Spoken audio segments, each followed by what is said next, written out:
Bwana wetu Yesu Kristo asifiwe. Mtoto wa Mungu, tuna kila sababu ya kumshukuru Mungu kwa wema wake na fadhili zake juu ya maisha yetu. Tumemwona Mungu mwema kwenye maisha yetu, Mungu mfadhili kwenye maisha yetu, Mungu anayetuwazia mema, Mungu asiyetuacha miguu yetu ikasogezwa na adui, Mungu anayehakikisha amani yetu imekaa sawa. Tuna kila sababu ya kumwambia asante. Natamani tuende mbele za Mungu, tumshukuru Mungu. Baba, katika jina la Yesu Kristo wa Nazareti aliye hai, tunarudisha heshima na utukufu Baba kwenye kiti chako cha enzi, tukisema asante kwa wema wako. Baba, tunasema asante kwa fadhili zako. Baba, tunasema asante kwa uaminifu wako.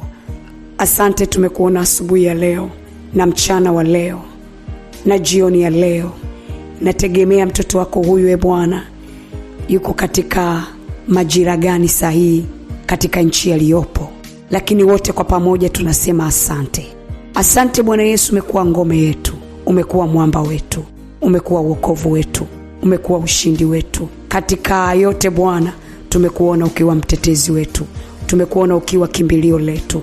Tunarudisha utukufu kwako, tunarudisha heshima kwako. Tunaomba uturehemu, tunaomba utusamehe kwa mambo yote ambayo tumetenda mbele zako.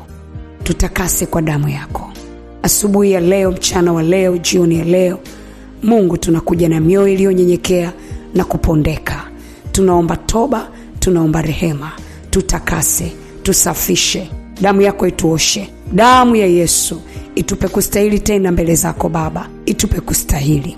Utustahilishe mbele zako kupitia damu ya Yesu. Unapotutazama, uione damu ya Yesu kwenye maisha yetu, na utukubali. Umkubali mtoto wako huyu kwa utukufu wa jina lako. Roho Mtakatifu, mwalimu mwema, kiongozi wetu, sema nasi mchana wa leo. Sema nasi Bwana, jifunue kwetu kwa neno lako. Katika jina la Yesu tuko tayari kusikia, tuko tayari kupokea, katika jina la Yesu, amen. Mtoto wa Mungu, Mungu akubariki sana. Tuko kwenye mwezi wa neema ya maongezeko, na leo ni tarehe 30, kesho ni tarehe 31, ambapo ni mwisho wa mwezi wa 5. Tumeanza siku ya jana maombi ya kufunga kwa nia ya kumshukuru Mungu. Tunamshukuru Mungu kwa kuwa yeye ni mwema kwetu. Tunamshukuru Mungu kwa kuwa fadhili zake kwetu ni za milele. Inawezekana kuna namna umefika mahali unajiuliza, namshukuru Mungu kwa lipi? Kwa lipi? Maana kila nikigeuka, nikiangalia kulia kushoto, ninaona mambo mazito yamenilemea. Hatumshukuru Mungu tu kwa sababu ametutendea. Hata katika nyakati ngumu tunapaswa kumshukuru Mungu. Anasema mshukuru Mungu kwa kila jambo. Kwa kila jambo, liwe zuri, liwe baya, shukuru. Ndicho anachotamani kukiona kwenye moyo wako. Katika siku hizi 3 za mfungo, kwa maana ya jana, leo na kesho, tumejikita kwenye shukrani. Tumwambie Baba asante. Asante. Ile tu kwamba mtoto wa Mungu unapumua, unapaswa kumwambia Mungu asante. Ukitaka kujua faida na thamani ya kupumua, mwangalie mtu ambaye anapumlia mashine, anapumlia oksijeni. Angalia gharama wanayoitoa, ndipo utakapojua kumbe pumzi ambayo Mungu amenipa ina thamani kubwa. Ina thamani kubwa. Kuna watu wanapumlia mashine, kwa siku inawagharimu fedha nyingi, lakini sisi tunapumua, hatuna kiasi chochote tunachotoa kwa Mungu. Nataka nikwambie hilo linatosha tu kumwambia Mungu asante. Kumwambia Mungu asante. Biblia inasema kwenye kitabu kile cha Isaya 40 ule mstari wa 31, katika neno la mwezi ambalo tumetembea nalo, anasema bali wao wamngojeao Bwana watapata nguvu mpya. Watapaa kwa mbawa kama tai, wataruka juu kwa mbawa kama tai. Mtoto wa Mungu, kuna faida katika kumngoja Bwana. Kuna faida kubwa kumngoja Bwana. Saa Mungu akiamua kuleta kitabu cha ukumbusho, ukumbukwe aliwahi kumfanya mfalme Ahasuero kipindi cha Esta na Mordekai Mfalme Ahasuero akakosa usingizi, alimnyima usingizi mpaka Mordekai akumbukwe. Kwa nini? Kwa sababu Mordekai alimtendea mema mfalme kwa kumweleza mfalme juu ya watu waliopanga mbinu za kumuua. Mungu alipomkumbuka Mordekai, alimnyima usingizi Ahasuero. Ahasuero akaita wamletee kitabu cha ukumbusho. Akagundua Mordekai aliwahi kumtendea mema. Akauliza, huyu mtu ametendewa na yeye jambo gani jema? Wakasema hakuna jema alilotendewa. Mtoto wa Mungu, kutokea hapo Mordekai aliinuliwa. Mungu saa yake ikifika ya kumkumbuka aliyemngojea, kinaitwa kitabu cha ukumbusho, kinaletwa. Anamwinua mtu mmoja huko. Mtoto wa Mungu, mtu mmoja anaweza kainuliwa huko, akawa sababu ya wewe kuinuliwa. Mchana wa leo Mungu amenipa neno kutoka kwenye Kumbukumbu la Torati sura ya 28 mstari wa 47 na ule wa 48.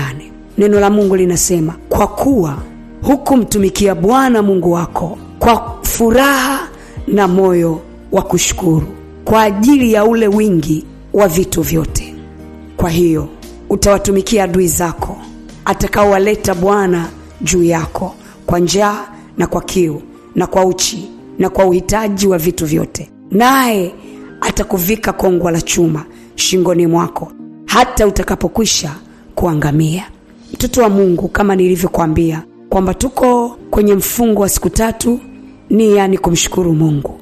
Anasema, kwa kuwa ukumtumikia Bwana Mungu wako kwa furaha na moyo wa kushukuru.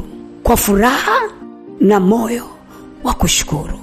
Kumbe Mungu anamfuatilia mtu, anafuatilia maisha yetu, mtoto wa Mungu, aone utumishi wetu kwake.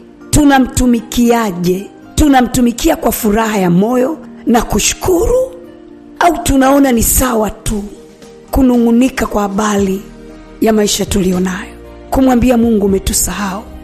Anasema, kwa kuwa hukumtumikia Mungu kwa furaha na moyo wa kushukuru, Bwana ana kitu anapanga juu ya maisha yako.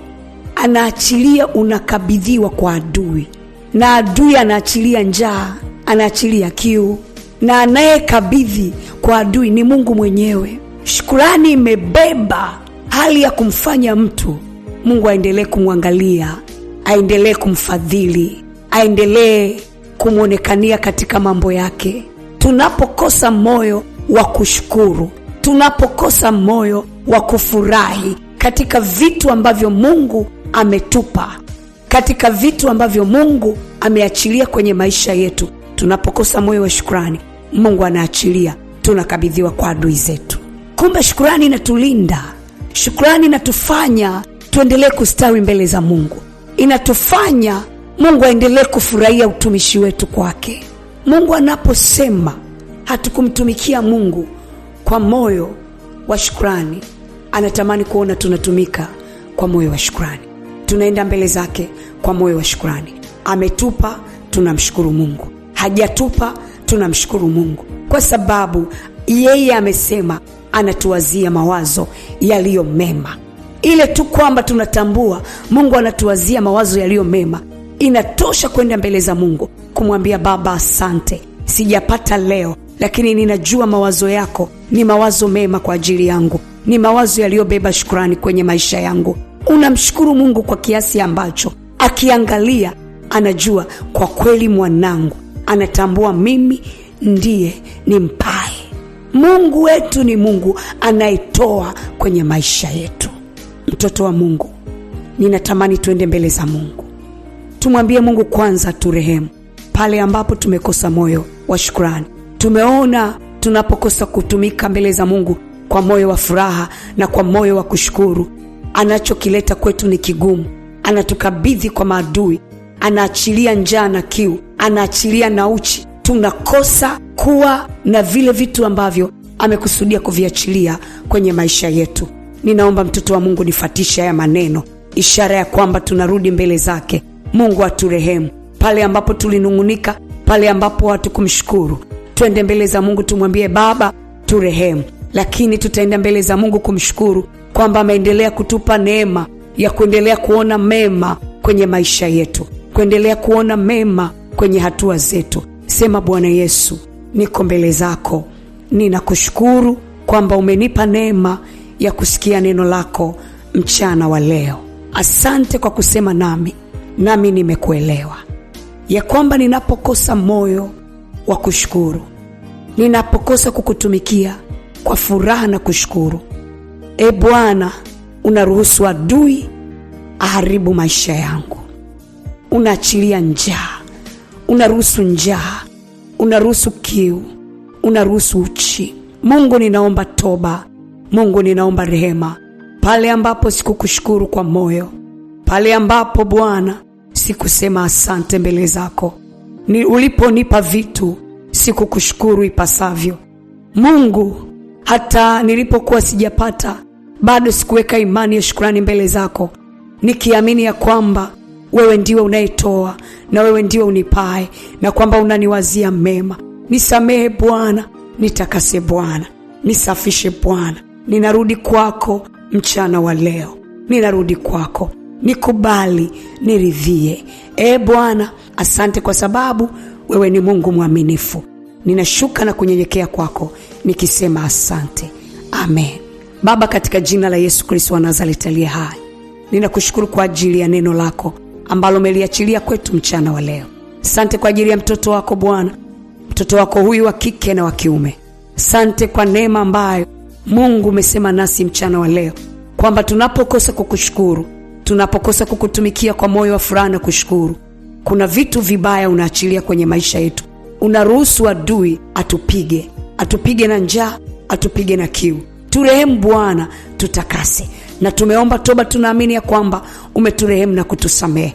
Baba, tunarudi, tunaomba Bwana, achilia ndani yetu moyo wa kushukuru, moyo wa kushukuru, moyo uliobeba shukrani, moyo uliobeba kutumika kwa furaha na kushukuru, uliobeba kutumika kwa furaha na kushukuru, katika jina la Yesu Kristo wa Nazareti aliye hai. Pokea utukufu na heshima, maana Mungu wetu umestahili. Ni katika jina la Yesu Baba tumeomba na kushukuru. Amen. Mtoto wa Mungu, ninakukumbusha kwamba ibada ya wanawake inaendelea. Wiki ya wanawake inaendelea. Karibu tuungane, tumlingane Bwana. Wewe mwanamke na wewe binti, njoo tumlingane Bwana. Tutakuwa na ibada ambayo inaendelea, ambayo ilianza saa 2 lakini inaendelea mpaka saa 11, na baadaye tutaanza mkesha usiku saa 4 mpaka saa 8 usiku. Mtoto wa Mungu, Mungu akubariki. Lakini pia acha nikukumbushe kwamba siku ya kesho ni mwisho wa mwezi, kama nilivyokuambia mwanzoni. Ni siku yetu ambayo tutahitimisha maombi yetu ya kufunga kwenye ibada ile ya saa 2 mpaka saa 4 usiku. Na saa 8 usiku tutakuwa na mtumishi wa Mungu mbeba maono Eric Brighton, ambaye tutaungana naye katika maombi ya kukaribisha mwezi wa 6. Mungu akubariki mtoto wa Mungu. Mungu akufadhili. Endelea kukaa katika uwepo wa Bwana, na endelea kufuatilia redio yako pendwa ya Mungu Kwanza Online. Ulikuwa na mimi Asteria Vincent kutoka kwenye madhabahu ya Mungu Kwanza, chini ya mtumishi wa Mungu na mbeba maono Eric Brighton. Mungu akubariki na kukufadhili. Amen. Ikiwa ni mara yako ya kwanza na ungependa kushiriki na ama kuwa ni miongoni mwa wale ambao wako kwenye magrupu yetu ya WhatsApp, uwepo kwenye madhabahu ya WhatsApp, kwenye group lolote la WhatsApp, ushauri ni kwamba kabla ya kuomba, nenda mbele za Mungu, umuombe Mungu.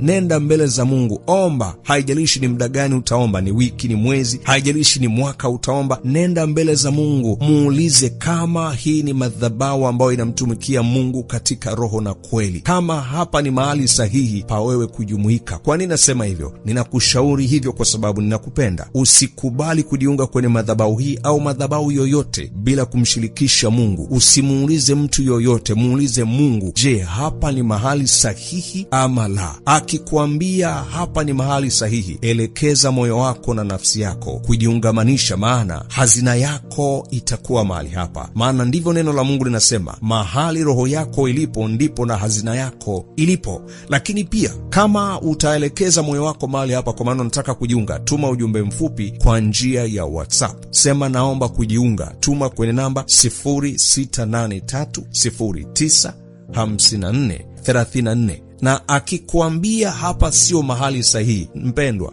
jifunze kutii. Usilazimishe nafsi yako kukaa mahali ambapo umeambiwa sio, maana hapata kuwa na baraka kabisa katika maisha yako. Haitakuwa ni madhabahu itakayoleta matokeo kwenye maisha yako. Badala yake, nenda kule atakapokuelekeza, tena kwa unyenyekevu. Nenda, elekea huko atakapokuelekeza. Kwa nini? Kwa sababu baraka zako amezielekeza sehemu hiyo alikokuelekeza. Mungu akubariki sana. Mungu akutie nguvu. Naitwa Eric Brighton kutoka Dar es Salaam.